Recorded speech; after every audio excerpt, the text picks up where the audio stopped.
Hello, my loves, and welcome back to an old favourite that we haven't visited for a while, and for that I do apologise. Welcome back to the Ages of Chaos. Now, the last time I did this, I was a little remiss, actually. I was a little remiss in the sense that I missed something out, something very important from the latter days of 7th Ed 40k, and that was the KHORNE Daemonkin book. Now, the KHORNE Daemonkin book, the reason I'm revisiting it now is that the term Daemonkin has some very special resonance now because it's being resurrected for the new Black Legion stuff in the Vigilus series. The term Daemonkin has been thrown around quite a lot lately, and it looks like it's going to become a much more specific key term or something to that effect, something that affects the nature of Chaos Space Marines and army-wide mechanics, what with the Master of Possession and whatnot. So I thought it'd be a fun time to revisit that particular book. It was really interesting when it first hit because Chaos was in its nadir at that point. We were still struggling with that crappy 6th Ed Chaos Space Marine Codex. There were a couple of additions that had made it a little bit more palatable, but not much. It was really suffering. We'd already had both a 6th and 7th Ed Space Marine Codex that was better, way better. And the Eldar, as they were back then, the Eldari as they were to become, had also had their own 2 codexes in that time, both of which were better. Most of the other armies had also had codices that were better than the Chaos Space Marines. However, what we did have, to coincide with the release of the Bloodthirster, the new plastic Bloodthirster kit that could be turned into 3 different types of Bloodthirster, they decided to reinvigorate KHORNE in 40k, and it was something of a shock, I have to tell you. People were of the opinion at that time that Games Workshop had kind of just forgotten about Chaos in 40k and in most game systems, to be honest.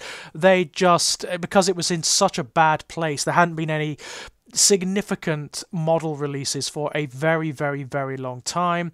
There hadn't been anything special for Chaos for a very long time. As I say, our army books were in the toilet at that point. Chaos armies were just, you didn't play even for fun back then, because it was no fun playing with Chaos Space Marines back then in 7th Ed 40k. It was just no fun. The KHORNE Daemonkin book came along, and it changed a lot. It was clear that it wasn't just an excuse to have the plastic Bloodthirsters in Chaos Space Marine armies. They were experimenting a little bit here. This was the first time we'd ever had a cult or god-specific book in 40k. That is one of the books that's dedicated entirely to a force dedicated to one of the Chaos Powers, to only one of the Chaos Powers, and that happened to be KHORNE at this instance. It's a very hard sell. It's a very hard sell for a number of reasons. KHORNE is kind of simple as the Chaos Powers go. It's very difficult to make him as ornate or as elaborate or as interesting as Tzeentch, Nurgle or Slaanesh. However, what they did in the KHORNE Daemonkin book was they took all of the existing KHORNE units from both the Chaos Space Marines and the KHORNE Demons and smushed them together. Now, that would have been very easy to do in a half-assed way. It would have been very easy to just do it in a get-you-by army list, just to include the Bloodthirster, to enhance its sales, and that's it. However, this marked the turning point. This was the beginning where they started to pay a lot of attention to Chaos, and they started to make it a lot more than it should have been. The KHORNE Daemonkin book is really bloody good. It's really bloody good on a number of levels. First of all, the background and the ethos. The KHORNE Daemonkin are not just Khorne Chaos Space Marine warbands. There's something a bit different.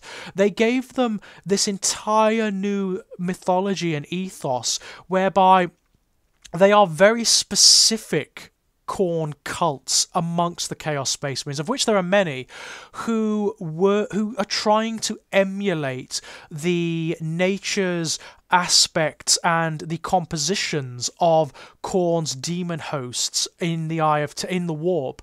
For the first time ever in a 40k book, we get a lot of detail in how the war hosts of KHORNE are organised, how the ethos of KHORNE functions within his realm. in the warp, in the Brass Citadel, in the Plains of Blood, how the Bloodletters and the Bloodthirsters and all of the myriad other demons are organised, and they are actually quite organised for demons.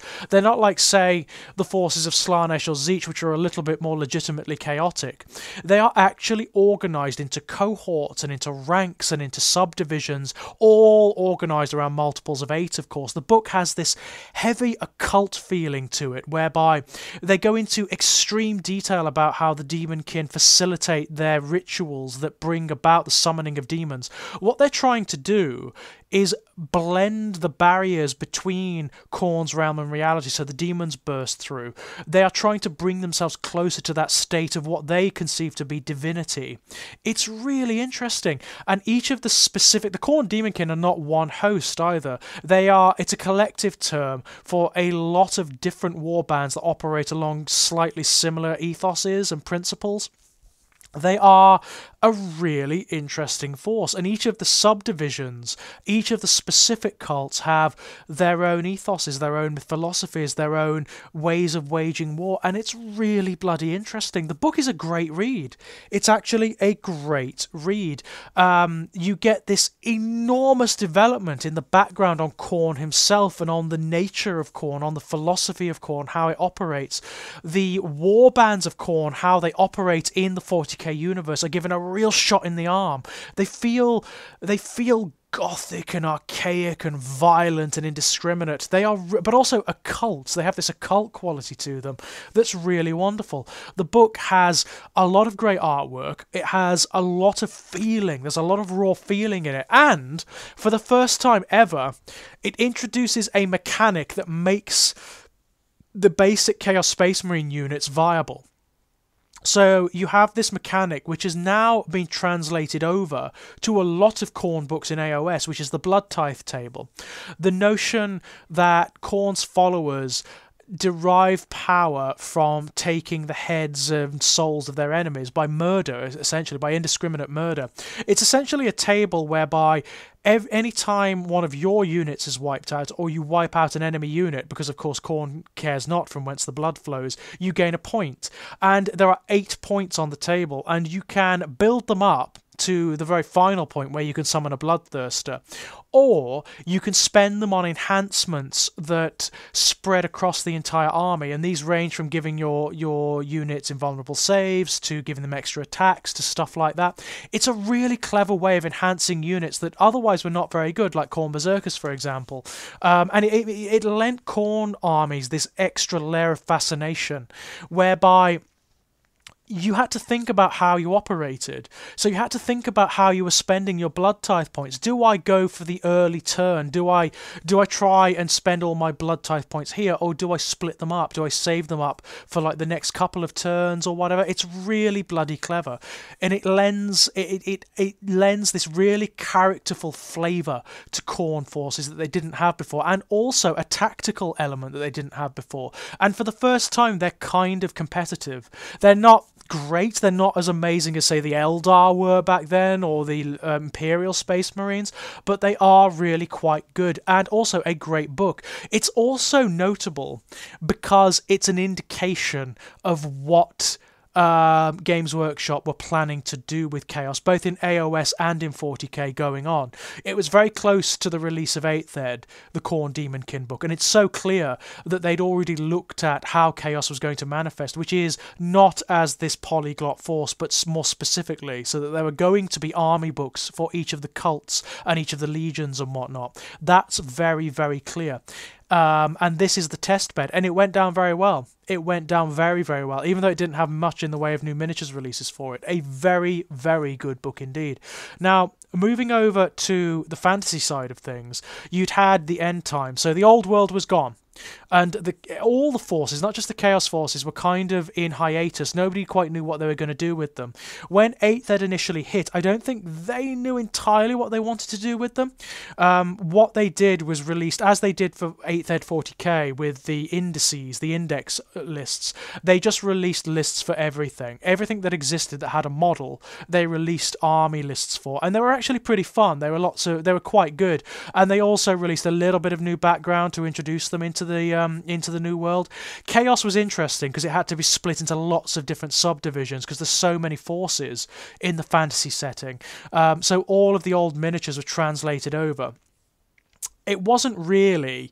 I mean, these were just get-you-by army lists. They were quite fun, they were quite good, actually, but it was still just get-you-by army lists. It wasn't really until the release of the first book, the first actual army book, that things moved forward, and that book was the Everchosen book. The Everchosen book describes Archaon. It introduces his new miniature where he's on the back of the three-headed Dorgar beast. But it also talks about the history of what the mortal forces of Chaos specifically had been doing under Archaon's rule since the destruction of the old world. You had the introduction of things like the Varangard. You had the notion of the Chaos Space... not the Chaos Space Marines, but the mortal followers of Archaon being these reaving hordes that were spread across all of reality and were like dissolving it at the bedrock. And of Archaon as being this living avatar of chaos, of being a creature who can go toe-to-toe with gods like Nagash and Sigmar and actually come out on top. He's a very powerful figure in the Everchosen book. And it's worth reading, it's really interesting, but very, very old hat now. Very old hat in the sense that we're due a resurrection of that book and of that army very soon, I believe.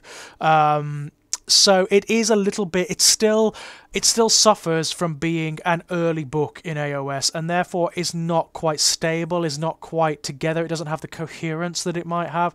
It doesn't really have the flavour that it might have yet either, but it's getting there. It is a suggestion of things to come, and of the place of chaos in this new universe, in this new multiverse even, this new order. It isn't until quite a lot later on that you get a proper look at what they want to do with chaos in AOS, and what you get dropping first are some KHORNE books, as you had the Daemonkin in 40k. You had I think it was called the Bloodbound, the first book, and again it does essentially with KHORNE forces in AOS what the KHORNE Daemonkin did in 40k. So it introduces a lot of new units, it incorporates a lot of old ones. The interesting thing that it does is that it establishes the forces of KHORNE as something very specific in the AOS setting.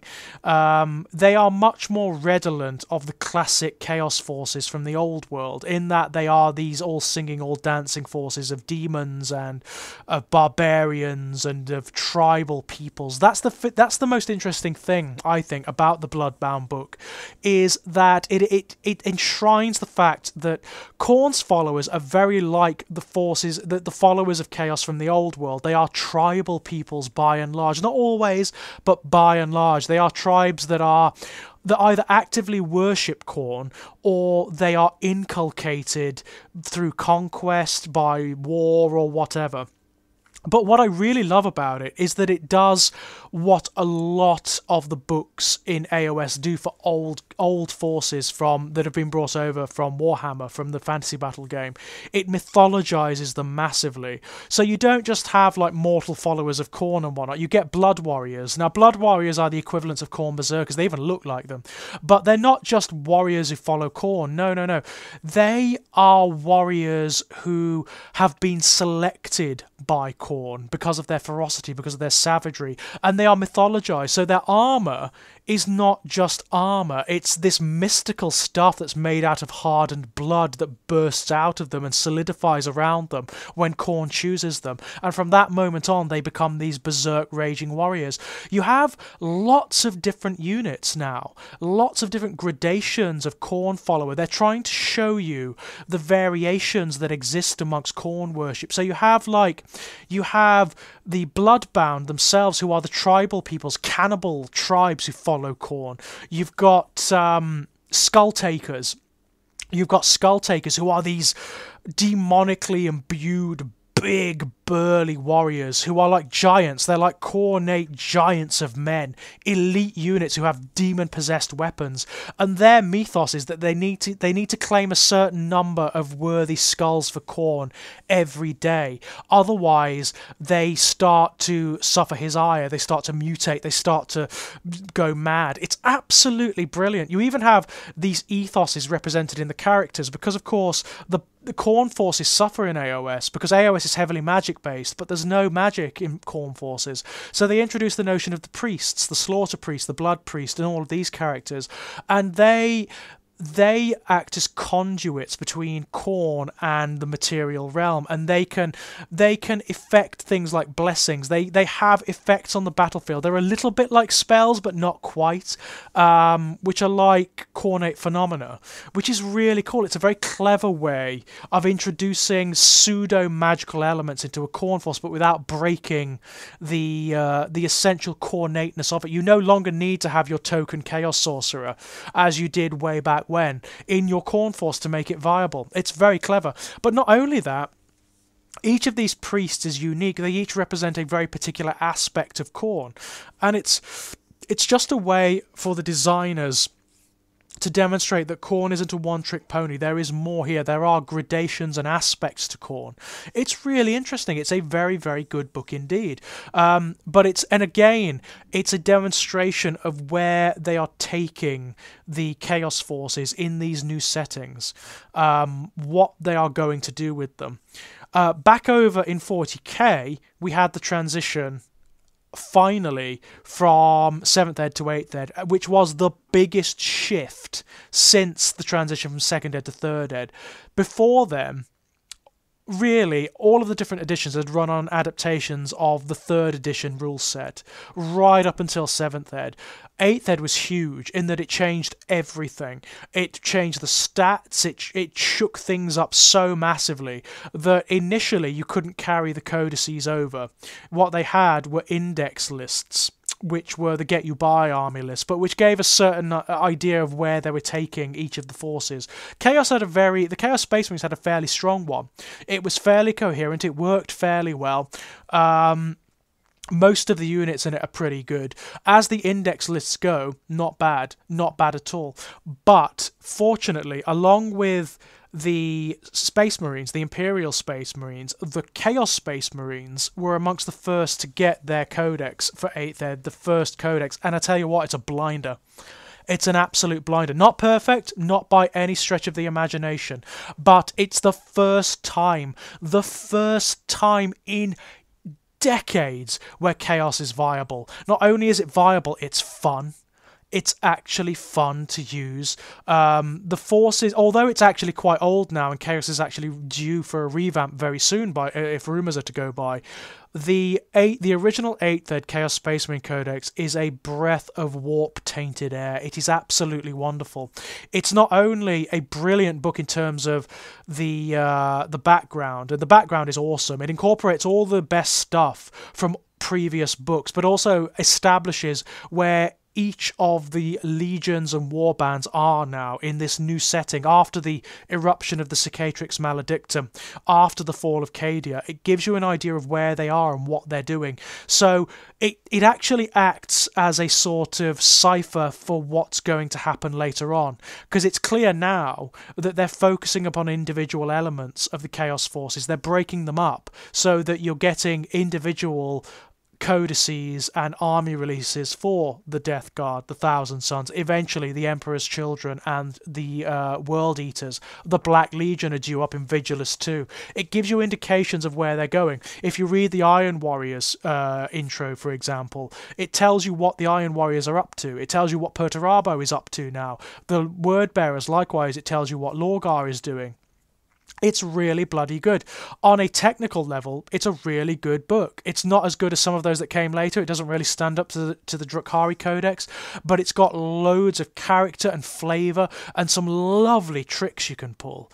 I mean, some really fun tactical tricks that you can pull with the command point system and the stratagems. It's really quite clever. The God-specific keywords, the marks of chaos that unlock particular abilities from the stratagem list. Very bloody clever, I have to say. It's a really excellent book and has stood the test of time. Even though there have been better codices since, it works really well. It still stands up, and more than anything, beyond whatever competitiveness it might have, it's fun. It's fun to make army lists from. It's fun to play. It's great, and I sincerely, ladies and gentlemen, look forward to what's coming next. I sincerely look forward to how they're going to elaborate on what was established in that book.